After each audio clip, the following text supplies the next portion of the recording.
আসসালামু আলাইকুম নমস্কার মই তান্ত্রিক কবিরাজ মনিউল ইসলাম মই আজি আছো মশলপুর আর জায়গাটার নাম মদলিবাড়ি এটো দাদাই আন একটা দাদাক নাম্বার দিছিল একটা বাইক হেরোয়াইছিল সেই বাইকটো মই কাম করেছো তাহলে লগালগ পয়সা মোক দি দিছে আগতে পয়সাটো দিছিলে গাড়িটো এইটো বাইক হয় তো নিছিল চোরে কিন্তু মই কাম করার লগে লগে মোটামুটি আপনার কেই ঘন্টা পিছত পাইছে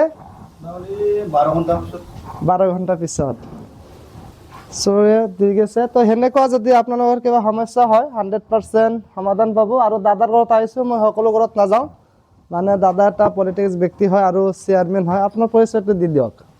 হ্যাঁ আপোনাৰ যেটো পৰিচয়টো দি দিয়ক ও হয় দে পাইছি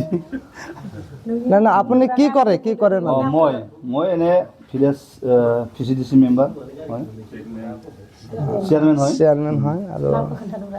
মোর নাম গম্বর সুনতারি আচ্ছা আচ্ছা ঠিক আছে সকলো ৰাইজে দোৱা আৰু আশীৰ্বাদ কৰিব যাতে মই অনাগত দিনত এনেকুৱা কাম কৰি আগবাঢ়ি যাব পাৰোঁ জয় আই অসম।